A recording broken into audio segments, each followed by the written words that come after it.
Hola amigos, que la paz de Dios esté con todos ustedes. Mi nombre es José Moreno y esta es una clase más de la Palabra de Dios, en la secuencia semanal que hoy nos toca, de Levítico capítulo 21 a Levítico capítulo 24. Esta sección tiene tradicionalmente el nombre en hebreo de Emor, que significa dijo, y el día de hoy hablaremos de grandes y hablaremos también de pequeños. Y hablando de grandes y pequeños, recuerdo una vez que un sobrino mío me contó esto. Había un señor tan grande, que se tropezó el martes y terminó de caerse el miércoles. Y había una niña tan pequeña, que no podía decir 3. Para poder decir 3, ella tenía que decir 1, 1, 1. Grandes y pequeños. Grandes y pequeños. La Biblia nos habla de los grandes, la Biblia nos habla de los pequeños, y en ningún momento nos habla de que estas dos generaciones, o estos dos opuestos, o estos dos más bien complementarios, tengan que estar aislados, sino que al contrario, debe de haber una sinergia en ellos, debe de haber una conexión entre ellos. Y yo creo que ya estás viendo acerca de lo que vamos a ver el día de hoy. Levítico capítulo 21, versículo 1 dice así: El Señor dijo a Moisés: habla a los sacerdotes hijos de Aarón y diles que no se contaminen por un muerto en sus pueblos. Esta porción de los capítulos 21, 22, 23 y 24 de Levítico, que te recomiendo mucho leer para que tengas el contexto en general, te vas a dar cuenta de algo si no es que ya la leíste, ¿verdad? Obviamente. Te vas a dar cuenta que muchas de las leyes que se dan aquí suenan como que ya las habías leído, y efectivamente ya las habías leído en Levítico en capítulos anteriores o inclusive en algunas partes del Éxodo. Resulta de que ahora se trata de las mismas leyes pero para los sacerdotes, y debemos de entender que los sacerdotes tenían una posición más alta o mejor delante del pueblo, y no porque tuvieran una situación de privilegio, sino porque más bien tenían una mayor responsabilidad, y por eso Dios les había permitido un nivel más alto, o les pedía un nivel más alto, ¿verdad?, en cuanto a la santidad. Cuando Dios nos pide algo es porque lo podemos hacer. Esto me recuerda las veces que mi papá nos enseñaba a nadar, y después también lo hizo con mis hijos. Yo también les enseñaba a nadar a mis hijos, pero a él le encantaba, como abuelito, le encantaba pedirle a sus nietos, ya sabes, que se echaran el clavado en la alberca perdiendo el miedo, o que hicieran lo que decimos el famoso bucito, y poder meter la cabeza sin miedo debajo del agua, respirar perfectamente arriba y soltar el aire de abajo. En fin, una serie de cosas para hacerle a los hijos crecer en sus capacidades. De la misma manera que un abuelito cariñoso o que un papá lo hace al enseñar a sus hijos, así de la misma manera Dios nuestro Padre, cada vez que nos pide algo es porque sí lo podemos hacer, y lo hace con cariño, lo hace con amor, pero Él sabe que podemos. Y la sección de los sacerdotes, ellos tenían que tener un nivel más alto de santidad. Te recuerdo que hemos estado viendo el libro de Vayikra, es un nombre original. Tú y yo lo conocemos con el nombre de Levítico. Y el corazón, el centro de la Torá, este libro central, nos habla de la santidad. Así que los sacerdotes eran llamados a un nivel más alto de santidad. Pero en el español se pierde un detalle que en el hebreo sí lo podemos ver en este texto. Porque en este texto dice que el Señor le dijo a Moisés: habla a los sacerdotes, los hijos de Aarón, y diles que no se contaminen por muerto en sus pueblos. Bueno, una serie de mandamientos y niveles más altos que el resto de la población. Pero lo que yo quiero que observes es algo que en español pues obviamente no se ve, porque dice: dijo a Moisés, habla a los sacerdotes y diles que no se contaminan. Estas tres palabras, cuando tú vas al hebreo, son las mismas. Dijo, habla y diles. Es prácticamente la misma. Y es de donde viene el nombre de esta porción, Emor. Emor significa dijo. Es como, lo voy a leer trayendo esa palabra del hebreo aquí al español para que veas cómo suena. Dice, el Señor Emor, o sea, dijo a Moisés, Emor a los sacerdotes hijos de Aarón y Emor que no se contaminen por un muerto en sus pueblos. La palabra Emor repetidamente. ¿Estás viendo la repetición que hay de esto? Claro, en el español pusieron sinónimos y a lo largo de la porción de estos de estos 21, 22, 23 y 24, de estos 4 capítulos, efectivamente, se repite muchas veces habló Dios, es decir, Emor a Moisés, Emor Dios le dijo a Moisés que le dijera a los sacerdotes, que le dijeran a sus hijos. Estas 3 veces, esto que se repite 3 veces, esta repetición, ¿qué será? Trilogía, esta terna de repeticiones, se repite en esta porción 7 veces. Y tú sabes que el 7 siempre nos va a relacionar con el número perfecto de Dios, pero sobre todo con el número de nuestro Mesías, el Salvador del mundo.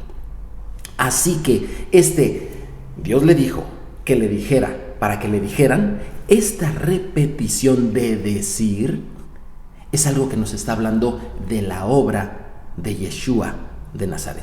Sí, de la salvación que Dios quiere para este mundo. Porque en esa repetición de los grandes hacia los pequeños es que nosotros encontramos la voluntad de Dios.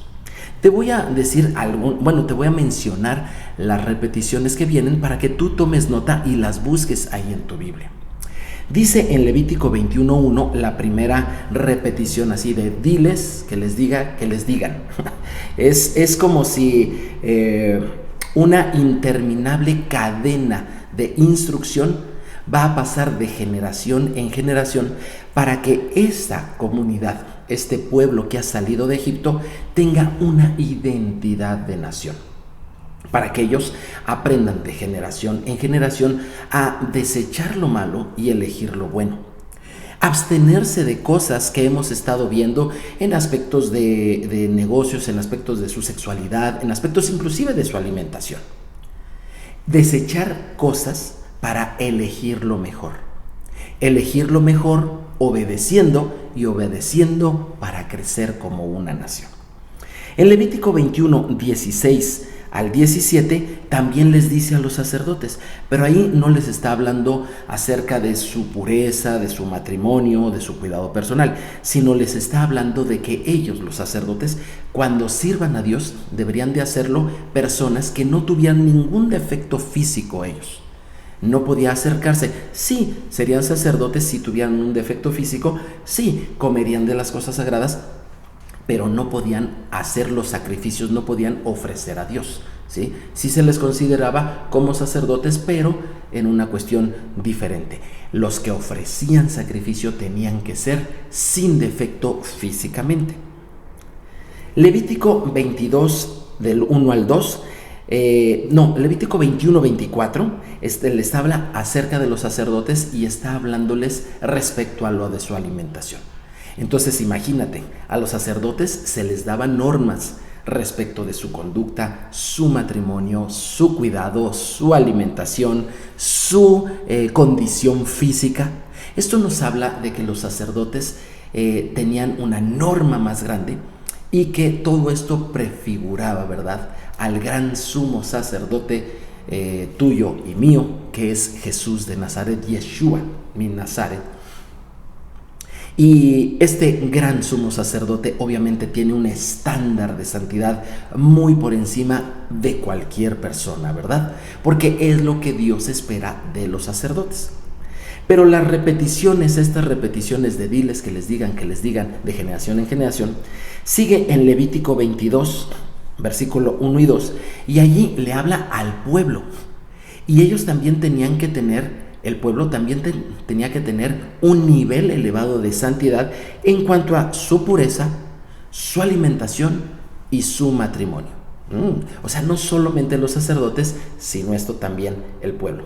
Pero viene otra, Levítico 22:18. Esta es muy interesante, te invito a que leas esta cita En cualquier versión es muy interesante porque Dios le está pidiendo un nivel de santidad a los naturales y a los extranjeros.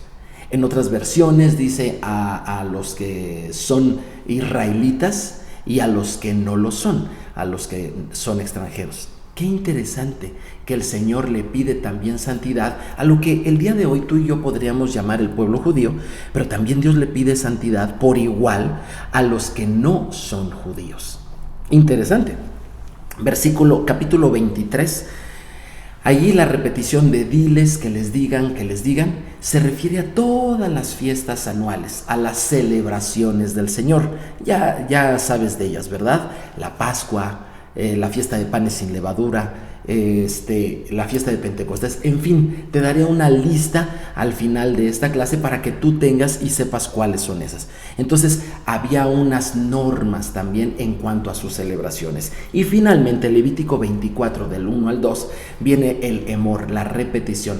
Diles, que le digan, y es lo que ellos iban a hacer durante todas sus generaciones, una repetición continua, pero en cuanto a su responsabilidad de mantener prendido la menorá, ¿sí? El candelero de oro. Era responsabilidad de todo el pueblo mantener prendido ese candelero. Así que los más grandes le tenían que decir siempre a los más pequeños. Esto es algo interesante y suena lógico, pero el día de hoy es difícil de verlo. El día de hoy observamos que en nuestra sociedad es muy frecuente que sean los más pequeños los que le dicen a los más grandes qué hacer, cómo hacer, en fin. Recuerdo que en una ocasión estábamos en un restaurante y uno de nuestros amigos comentó y decía: ay, yo ya no puedo ir a ningún restaurante si no hay juegos para niños. Teníamos en ese tiempo a nuestros hijos pequeños y entonces en la plática, de manera amable y sin ánimo de crítica, empezamos a darnos cuenta que los hijos dictaban mucho en cuanto a las decisiones de los padres. Y si bien es cierto que los padres siempre tenemos que tomar la decisión en función y en el bienestar de nuestra familia, no son los hijos los que deben de dictar la cuestión y la dirección que debe de llevar una familia o las decisiones que deben de tomar unos padres. No sé si sea yo claro. El padre tiene que hacerlo en beneficio de ellos, pero no bajo las órdenes de los hijos. Son los grandes los que dirigen a los pequeños. Son los grandes los que enseñan a los pequeños. Son los grandes los que le dan identidad a los pequeños. En nuestra sociedad actual es muy fácil ver que hay una separación entre los grandes y los pequeños. ¿Dónde se divierten los grandes? En un lugar aparte. ¿Dónde se divierten los pequeños? En un lugar diferente. ¿Dónde aprenden los grandes? ¿Dónde aprenden los pequeños? ¿Dónde conviven unos? Vaya, esto ocurre en cualquier lugar. Vaya, hasta en las fiestas, en las celebraciones, por lo general, tú llegas y sabes que no solamente en los restaurantes o en otros lugares, sabes perfectamente que tú llegas a una fiesta familiar, a una boda, y por lo general también allí le hacen un apartado a los grandes y otro a los pequeños. Es cierto que estas dos generaciones ven las cosas diferente y tienen necesidades diferentes. Sin embargo, el Señor quiere que nos conectemos en ciertas cosas y por eso nos habla de santidad. Por eso nos habla de que los grandes le hablen a los pequeños. Y esto lo podemos entender en tres aspectos. Los más santos, aquí hablando de la Biblia, los sacerdotes tenían que enseñarle a los más pequeños en santidad, a los menos santos, al resto del pueblo. Interesante. En lo familiar nosotros podemos entenderlo de esta manera. Los padres tienen que enseñarle a los hijos, tienen que reunirlos en casa una vez por semana y decirle: hijo, la palabra de Dios dice esto y esto es lo que tu mamá y yo estamos decidiendo, o ¿verdad? Es lo que nosotros queremos para ustedes y que ustedes aprendan para que a su vez ustedes a sus hijos también así lo enseñen. Los grandes enseñando a los pequeños. Sin embargo, esto también nos puede hablar de otra manera, en lo personal. ¿Qué te parece los momentos gloriosos de tu vida? Los momentos grandes. ¿Qué momentos grandes has tenido en tu vida? ¿Han tenido que ver con tu trabajo? ¿Han tenido que ver con tu salud?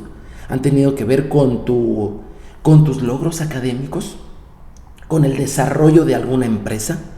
con el reencuentro con alguna persona, han tenido que ver con el amor, con la familia, con el nacimiento de tus hijos, si es que ya los tienes. Han tenido que ver cuáles son esos momentos gloriosos. Hay uno muy bonito.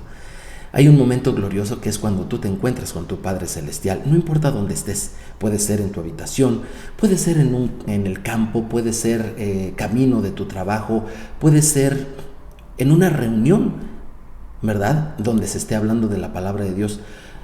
Un momento glorioso es cuando nos encontramos con nuestro Padre Celestial. Esos momentos tan maravillosos donde el cielo se toca con la tierra.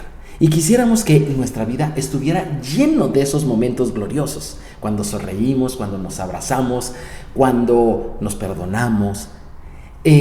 Momentos gloriosos cuando te pagaron bastante bien por el trabajo que hiciste, te reconocieron tus esfuerzos, en fin, momentos gloriosos cuando tal vez tú recibiste ese diploma o ese título profesional, o recibiste una llamada de un nuevo cliente que otro cliente te había recomendado. Momentos gloriosos, ¿verdad?, donde tú dices, algo está pasando bien en mi vida. Bueno, todos esos momentos gloriosos tienen que decirle a los otros momentos en tu vida, porque en tu vida y en la mía y en la vida de tu familia y en la de todo el mundo también hay momentos que no son gloriosos. Y esos momentos son tristes, esos momentos son pequeños, esos momentos necesitan que los momentos grandes de tu vida le hablen a esos pequeños. En esos momentos pequeños es cuando sientes que no vas a poder, sientes que te has quedado solo, que te has quedado sola, sientes que no hay nada más que hacer, sientes que la salud ya no es algo para ti, sientes que el poder disfrutar de ciertas cosas, de ciertos momentos, de ciertos alimentos, eso ya no es para ti. Esos momentos de soledad, de oscuridad, de tristeza, esos momentos sombríos necesitan que los momentos grandes les hablen y les digan, hey, pero acuérdate que tenemos un Dios grande, que su misericordia es para siempre, tenemos un Dios que nos bendice, tenemos un Dios que siempre cree. ¿Hay momentos hermosos con tus hijos? ¿Has tenido momentos hermosos? ¿Qué tal si tú ya eres padre y cuando los has tenido cargados? Pero ¿qué tal esos momentos cuando son adolescentes y se te enfrentan con fuerza a lo que tú estás queriendo, por el bien que tú estás queriendo por ellos, y ellos se niegan a entenderlo? ¿Qué tal ese tipo de momentos? Es cuando tú vas allá a tu cuarto, cierras la puerta y hablas con tu Padre Celestial y le dices, tengo este momento difícil, y Él te empieza a decir, no te preocupes, hay cosas grandes que te van a enseñar ahora en tiempos difíciles. Deuteronomio 6, versículos 6 al 7 dice así, y estas palabras que yo te mando hoy estarán sobre tu corazón y las repetirás a tus hijos y hablarás de ellas entrando en tu casa y andando por el camino y al acostarte y cuando te levantes. O sea, ese emor, ese diles, que les digan, para que les digan, ese no solamente se lo dio al pueblo de Israel, no solamente se lo dio a ellos, se lo está dando a todo el mundo. Y muchos dirán, pero estas son palabras que los judíos mencionan todos los días en el Shema. A lo mejor no son palabras que yo mencione, tal vez no te sientas incluido con ellos, pero déjame decirte, no solamente es una comunidad de fe la que generamos, ¿sí?, diciéndole a nuestros hijos y a nuestros nietos las cosas, sino también tenemos una misma ley, un mismo estatuto, un mismo libro. Para todos está la palabra de Dios. Levítico 24, 22 dice así, un mismo estatuto tendréis para el extranjero como para el natural, porque yo soy el Señor vuestro Dios. Un mismo estatuto. ¿De qué nos está hablando la palabra de Dios? Hay personas que piensan que la Biblia está fraccionada, ¿verdad? Y que una parte es para unas personas a un lado del mundo y que otra parte es para otras personas al otro lado del mundo. ¿Mentira más grande? No hay. No, eso no es cierto. La palabra de Dios es viva y eficaz y es completa toda ella. El rey David, ¿verdad? Él sabía que la palabra de Dios es perfecta y que permanece para siempre. Jesús de Nazaret dijo que el cielo, la tierra, todo lo que nosotros vemos se va a acabar, pero que la palabra de Dios no se va a acabar. ¿Cómo es posible que haya gente que piense que hay partes de la Biblia que están obsoletas o que no aplican para ellos, que no son para ellos. Te voy a leer este mismo versículo, Levítico 24:22, pero en otra versión un poco más moderna. Dice así: esta misma ley, es decir, la Torá, ¿estoy en el libro de Levítico? Sí, estoy en el libro de Levítico, en lo que muchos llaman el Antiguo Testamento. Dice, esta misma ley vale para todos, sean israelitas o extranjeros. Yo soy el Dios de Israel. Esta es la traducción del lenguaje actual. Entonces la misma Biblia que operó para Israel o que opera para los judíos es la misma Biblia que opera para todas las personas en el mundo. Así que estos mandamientos están para todos. Y a lo mejor tú dirás, oye, momento, eso está muy bien, pero es que yo no soy de la tribu de Leví. Yo soy mexicano, colombiano, paraguayo, guatemalteco, ¿sí? Norteamericano. O sea, yo no soy de la tribu de Leví. Espérate. El apóstol Pedro nos da una gran noticia y nos dice así, Primera de Pedro 2, 8-9. Además, él, hablando de Jesús, dice, es la piedra que hace tropezar a muchos. Es la roca que les hace caer. Tropezaron porque no obedecieron la palabra de Dios y por eso se enfrentan con el destino que les fue preparado. Versículo 9, Primera de Pedro 2:9. Pero ustedes no son así, porque son pueblo elegido, son sacerdotes del Rey, una nación santa, posesión exclusiva de Dios. Por eso pueden mostrar a otros la bondad de Dios, pues Él los ha llamado a salir de la oscuridad y entrar a su luz maravillosa. Así es, nosotros somos real sacerdocio, una nación santa. Nosotros también estamos llamados a ese amor, a recibir de parte de Dios lo que Él quiere que hagamos, dicho en su palabra, en la palabra de Dios, en la Torá, y que nosotros a su vez lo digamos a nuestros hijos para que ellos a su vez le digan a nuestros hijos.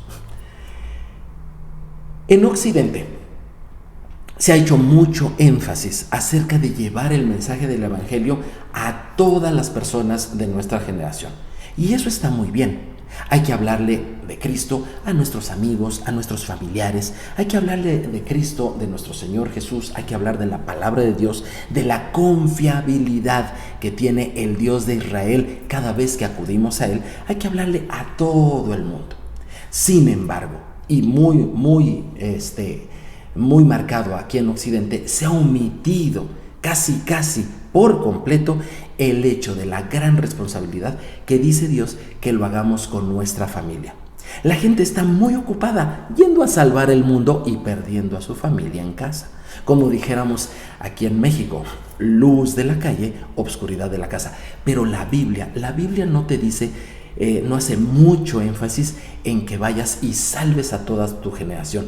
Es cierto, es bueno hacerlo y es bueno compartir el Evangelio, pero la Biblia hace un gran énfasis, fuerte énfasis, en que estas palabras que yo te mando hoy, se las repitas a tus hijos, Emor.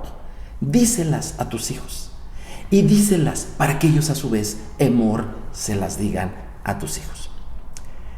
Dios quiso sembrar una semilla en Abraham y él con este hombre de fe solamente tuvo una oportunidad. Esa oportunidad fue Isaac. Y esa forma de llevar el mensaje de la palabra de Dios es la forma que Dios le gusta, de generación en generación. No que la otra no sea, por supuesto que hay que hacerlo, sin embargo no hay que olvidar que esta otra forma es algo muy importante para Dios. Y esa es la que posiblemente en Occidente hemos descuidado, ¿no te parece? Y que tenemos que retomar. Un mismo tiempo para celebrar. Se acerca el tiempo de Pentecostés, la cuarta de las fiestas. Te dije que te iba a dar yo una lista de las fiestas. ¿Por qué? Porque en esta porción de Emor, capítulo 23, se mencionan las 7 fiestas anuales. Claro, hay algunos que comentan que son 8. Está bien, no hay problema. Aquí nos marca 7 y que esa octava es parte de la séptima. Está muy bien. No nos vamos a detener en esas cuestiones, pero sí te quiero mencionar cuáles son para que tú las tengas en mente. Dios quiere no solamente que tengamos una misma ley, que tengamos un mismo estatuto, que tengamos una misma dinámica como familia, sino también que tengamos un mismo sistema de celebración anual. Y estas 3 fiestas a las cuales el Señor nos llama son: la primera es la Pascua, que la acabamos de pasar hace un par de semanas. La segunda es la de panes sin levadura. La tercera es la fiesta de las primicias. La cuarta, el Pentecostés. La quinta, las trompetas. Sexta, expiación. Y séptima, tabernáculos. Hay una fiesta muy interesante y esa no es anual. Esta es semanal y esta es la del día del descanso. El séptimo día de descansar de nuestras labores para dedicarnos, muy sobre todo en familia, a compartir de la palabra de Dios, a orar unos por otros, estar atento a nuestras necesidades en casa, sobre todo las espirituales. Espero que esta clase te haya servido, que puedas compartirla con otros, que puedas suscribirte y darle clic en la campana para que también esto llegue a más personas. Mi nombre, José Moreno. Acuérdate que el día de hoy los grandes tienen que enseñar a los pequeños. Si tú tienes pequeños en casa, ¿sí?, o si tú tienes personas, amigos, que llevan una vida espiritual un poco más pequeña que la tuya, bueno, es nuestra responsabilidad enseñarle a los más pequeños, porque los grandes han de bendecir a los pequeños. Que el Señor te bendiga. Nos vemos en la siguiente. Shalom, shalom.